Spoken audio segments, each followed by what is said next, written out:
बच्चा मेरे से डेली वीडियो में एक चीज़ पूछता है, सर टाइम टेबल क्या होना चाहिए। मेरे भाई किसी भी चीज़ का है ना एक प्रॉपर टाइम टेबल नहीं होता। क्यों? क्योंकि से यहाँ पर देखो, जो रात में जागते हैं उनको क्या बोलते हैं, कमेंट बॉक्स में एक और बताना जल्दी से। जो रात भर जागते हैं उनको क्या बोलते हैं? नॉकटर्नल बोलते हैं। क्या बोलते हैं? नॉकटर्नल। ठीक है, बहुत लोग ऐसे होते हैं जो नॉकटर्नल होते हैं। नॉकटर्नल का मतलब जिनको रात में काम करने की आदत होती है, जागने की आदत होती है। बहुत लोग ऐसे होते हैं जो डायर्नल होते हैं, दिन में जागते हैं। ठीक है, तो अलग अलग लोगों के जागने का भी शेड्यूल अलग है, पढ़ने का भी शेड्यूल अलग है। तो हम इसमें ऐसा कर ही नहीं सकते मेरे भाई कि ऐसा शेड्यूल बना ले जो सब फॉलो करें। लेकिन हाँ, इसमें हम अपने समय को, जो हम अपना समय है उसको हम डिवाइड कर सकते हैं कि मुझे मैथ को कितना टाइम देना है, मुझे इंग्लिश को कितना टाइम देना है, मुझे रीजनिंग को कितना टाइम देना है। जैसे मान लीजिए कि आप जब सुबह उठते हैं तो आपको पता है कि आपको डेली वोकैबुलरी को है ना 1 घंटे देना ही देना है, चाहे आप कुछ भी कर लीजिए। और ये 1 आवर कभी भी है ना मॉर्निंग में देना है। जितनी भी याद करने वाली चीज़ें होंगी उनको सुबह में रखा करो, और जितनी भी प्रैक्टिस करने वाली चीज़ें होंगी उनको रात में रखा करो। ठीक है, तो रोज के सुबह में वोकैबुलरी को आपको 1 घंटा देना है। वोकैबुलरी के तुरंत बाद ग्रामर को किया करो। ठीक है, इंग्लिश को एक ही साथ निपटा लिया करो, फिर रात का झंझट नहीं रहेगा। ग्रामर को डेली का डेली 1 घंटा देना है। कैसे 1 घंटा देना है? तो क्या करना है, आप यहाँ सब्जेक्ट वाइज फिक्स कर लीजिए सर। और सब्जेक्ट वाइज कैसे फिक्स कर लीजिए? Topic chapter wise. इसमें चैप्टर वाइज ऐसे फिक्स कर लीजिए कि यार आज मैंने नाउन पढ़ा, ठीक है, तो मुझे नाउन जो है ना, जैसे मानो कोई सर से मैं पढ़ रहा हूँ तो उनकी वीडियोस भी मैंने खत्म कर दी, उनकी शीट्स भी मैंने लगा दी। और जैसे मानो कोई भी एक बुक मैंने हो गई, जैसे मानो मैंने नीतू सिंह से खत्म कर लिया या मिरर ऑफ कॉमन एयर से खत्म कर लिया। अब नाउन में मैं इतना कन्फर्म हो चुका हूँ कि कोई भी मुझे एक सवाल दे के दिखा दे, मेरे से गलती नहीं होने का है। ये तरीका होना चाहिए। ठीक है, कोई भी एक सवाल देके दिखा दे, गलती नहीं होगा तो नहीं होगा। ठीक है, ये होना चाहिए तरीका। ग्रामर में डेली 1 से 2 घंटे अगर आप दे रहे हो तो बहुत अच्छी बात है। फिर उसके बाद आप जो है फिक्स कर लो कि यार मैथ्स में डेली के डेली मुझे कितना टाइम देना है, तो कम से कम यहाँ पर 2 घंटे। 2 घंटे क्यों यहाँ पर? जिसमें आप 1 घंटे अरिथमेटिक को दे सकते हो, 1 घंटे एडवांस को दे सकते हो, अगर आप अलग अलग पढ़ रहे हो तो। और अगर आप अलग अलग नहीं पढ़ रहे तो आप सीधा 2 घंटे किसको दे दो? सीधा का सीधा एक ही टॉपिक। जैसे पहले अरिथमेटिक से शुरू कर रहे हो तो अरिथमेटिक से ही कर दो कि आज हम परसेंटेज पढ़ रहे हैं। फिर परसेंटेज पढ़ने का तरीका क्या होगा? तो जैसे मानो कोई भी आपने एक चैप्टर पढ़ा, तो वो चैप्टर की वीडियो आपने देखी, फिर उसकी आपने शीट लगाई, और उसी चैप्टर की जैसे मैंने जो कहा ना 2400 ई बुक, इसको लगा लेना। क्यों? क्योंकि इसमें सारे लेटेस्ट क्वेश्चन है, फर्जी सवाल एक भी नहीं है। फर्जी एक भी नहीं है तो समय आपका कहीं भी ज़ाया नहीं करेंगे। इस तरीके से करके चैप्टर खत्म करना है। परसेंटेज पढ़ने के बाद परसेंटेज को पूरा ई बुक से लगा लेना है। प्रॉफिट लॉस पढ़ने के बाद प्रॉफिट लॉस लगा लेना है। कंपाउंड इंटरेस्ट पढ़ने के बाद ऐसे लगा लेना, और ऐसे करते करते पूरा का पूरा जो अपना सिलेबस है वो कंप्लीट कर लेना है मेरे भाई। ठीक है, सेम तरीके से यहाँ पर देखोगे तो रीजनिंग को कम से कम डेली के डेली यहाँ पर, जब तक आपका सिलेबस ना कंप्लीट हो जाए। हालांकि रीजनिंग का सिलेबस बहुत जल्दी कंप्लीट हो जाता है, तो जब तक सिलेबस कंप्लीट नहीं होता है तब तक आपको डेली 1 घंटा देना है। यहाँ पर इस बात का ध्यान रखिए, 1 से 2 घंटा आपको देना ही देना है। ठीक है, और वहां पर आपको सारे टॉपिक वाइज यहाँ पर अपने टॉपिक को कंप्लीट करना है। जैसे आज आप टारगेट कर लो कि अगले 3 दिन के अंदर मुझे कोडिंग डिकोडिंग खत्म कर लेना है, या सिलोगिज्म खत्म कर लेना है। जहां से भी आप पढ़ते हैं, जो भी क्लास आप अटेंड करते हैं, चाहे आपने विक्रमजीत सर का बैच ले रखा है या आप उनसे यूट्यूब पर पढ़ते हैं, तो आप उनसे पढ़ के उसके बाद उनकी शीट्स लगाइए और उनकी बुक लगाइए। आप ऐसे प्रैक्टिस कर सकते हैं। इसके अलावा कोई और सोर्सेज भी है आप तो उसको आप टॉपिक वाइज और चैप्टर वाइज कंप्लीट किया करो, ये ज़्यादा फायदा होगा आपको। ठीक है, और रीजनिंग के बाद जीएस के लिए बहुत लोगों का मिथ यहाँ पर हो रहा है ना जीएस के लिए कि हम कैसे करें, क्या करें। तो मेरे भाई इतना ध्यान रखना, पढ़ना तो पड़ेगा, चाहे कुछ भी कर लो, पढ़ना तो पड़ेगा।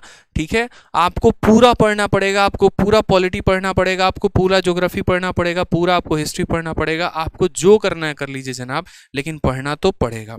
ठीक है, आपको अगर यही नहीं पता है कि अगर राष्ट्रपति के गैर हाजिरी में कौन सभा को बुला सकता है या राष्ट्रपति के पद को कौन संभाल सकता है, क्या फायदा आपका, ये बताओ। ठीक है, तो ये छोटी छोटी चीज़ें हैं। आपको जीएस करना है तो आपको कंप्लीट करना है। आप एक बार प्रॉपर तरीके से उसकी मदद ले सकते हैं। मैंने सीजीएल की जो मेरी स्ट्रैटेजी की वीडियो है उसमें मैंने प्रॉपर बता रखा है कि जीएस में कौन से सब्जेक्ट को आप कहाँ से पढ़ सकते हैं, और वो सारे वीडियोस फ्री हैं। ठीक है, हमारे चैनल पर भी यहाँ पर जो है पूरे के पूरे आपको जीएस कराया जा रहा है, तो आप यहाँ से भी पढ़ सकते हैं। और इसके अलावा आप सैटरडे और संडे यानी 5 दिन सिर्फ और सिर्फ पढ़ाई करिए और 2 दिन आप रिविजन करिए। सैटरडे और संडे को पूरा प्रॉपर तरीके से रिविजन करिए। संडे को आप एक मॉक टेस्ट भी दीजिए। चाहे मैटर नहीं करता जनाब कि आपको संडे के मॉक टेस्ट में कितने आ रहे हैं, बट संडे को आप मॉक टेस्ट दीजिए ही दीजिए। आपके चाहे 100 नंबर आ रहे हो या आपके 60 नंबर आ रहे हो, कोई फर्क नहीं पड़ता। शुरुआत वहीं से होती है और धीरे धीरे जो ये आपका ग्राफ है ना, ये थोड़ा धीरे धीरे करके ऊपर जाएगा और तब आप एक अच्छा नंबर स्कोर कर पाएंगे। तो जहां से आ रहा है, जितने नंबर से आ रहा है, आप वहीं से मॉक टेस्ट देना शुरू करो। रिवीजन आपकी कंटिन्यू रहेगी और धीरे धीरे नेक्स्ट पेपर तक के लिए तैयार हो जाओगे। वो गलती मत करना जो बाकी सभी स्टूडेंट करते हैं, पेपर के 30 दिन बचे हुए होते हैं तो सर्च करते हैं यहाँ पर आके last 30 days strategy to crack the exam. ये गलती नहीं करना है, ठीक है। और मॉक टेस्ट में क्या करना है, तो कोई कंपनी का मॉक टेस्ट नहीं लगाना, प्रीवियस ईयर के लगाने हैं। जैसे पहले 2019 के प्री खत्म कर दिए, फिर 2020 के प्री खत्म कर दिए, फिर 2021 के प्री खत्म कर दिए। तो इस तरीके से आप यहाँ पर मॉक टेस्ट पे काम करेंगे जनाब, ठीक है। मॉक टेस्ट भी देंगे तो सिर्फ और सिर्फ किसका देंगे, तो प्रीवियस ईयर का। यहाँ पर जैसे पहले 2018 का प्री खत्म, फिर यहाँ पर 2019 का प्री खत्म, फिर 2020 का प्री खत्म। यकीन मानिए अगर आप इतना फॉलो कर लिए ना जितना हम आपको बोले हैं, तो आपका प्री निकलने से कोई रोक नहीं पाएगा। क्यों? क्योंकि बाकी लोगों की तैयारी बाद में होती है, हम तैयारी पहले करके बैठेंगे, ठीक है भाई, बिल्कुल। तो इसी तरीके से आप यहाँ पर अभी शुरुआत करो, बीच में जहाँ जहाँ पर ज़रूरत पड़ेगी ना मैं आपको गाइड करते रहूँगा। और कौन कहता है कि YouTube से सिलेक्शन नहीं हो सकता, सिलेक्शन लेने के लिए बैच लेने की आवश्यकता है, ऐसा बिल्कुल भी ज़रूरी नहीं है, ठीक है। आप डेडिकेशन के साथ जहाँ से ही पढ़ना चाहे आप वहाँ से ही पढ़ सकते हैं, ये आपके ऊपर होता है, आपके लेवल के ऊपर होता है, ठीक है। चलिए आ जाइए, तो नेक्स्ट यहाँ पर बात करते हैं। तो ये हमारा पूरा का पूरा टारगेट रहा है। बाकी बहुत दिनों से बहुत सारे बच्चों की यहाँ पर क्वेरी थी, तो ये जो है आपको मैं कोशिश कर पाया हूँ कि आपके बहुत सारे क्वेरीज को, डाउट्स को मैं सॉल्व कर सकूँ, ठीक है। अब हम शुरुआत करते हैं अपने मॉक टेस्ट की। इसके अलावा हम आपको एक और बात बता दें, जो हम ई बुक के बारे में बात कर रहे थे, पूरे 2400 क्वेश्चन का आपको फ्री बुक जो है वो आपको मिल जाएगा हमारे एप्लीकेशन पे, RG विक्रमजीत एप्लीकेशन जो ये हमारा है यहाँ पर आपको मिल जाएगा। और इस एप्लीकेशन से इस फ्री बुक को डाउनलोड करके इसके हर एक क्वेश्चंस को लगा लीजिएगा।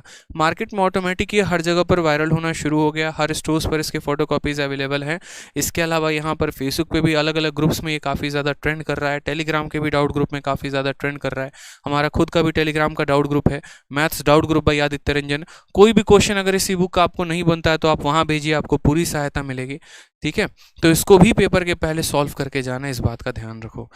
अब आप सभी से एक छोटी सी बात बोलेंगे आप सभी को इसका वेट होगा। हालांकि देखिए हमारी जो बुक है 60 मॉक टेस्ट की वो आ चुकी है, ठीक है। और 60 मॉक टेस्ट की बुक जो है वो मेरी मेंस की बुक है। जितने बच्चे इस वीडियो को देख रहे हैं बड़े ध्यान से मेरी बातों को समझिएगा। दो तरह के बच्चे हैं जो इस किताब को लगा सकते हैं। एक वो स्टूडेंट जो सिर्फ और सिर्फ मेंस की प्रिपरेशन कर रहे हैं, और एक वो स्टूडेंट जिनका मैथ्स का लेवल अच्छा है, जिन्होंने लगभग अपने चैप्टर्स को कंप्लीट कर लिया है। उनका टारगेट ये मेंस भी हो सकता है, अगला भी हो सकता है। वो अभी से इस किताब को लगाना शुरू कर दें।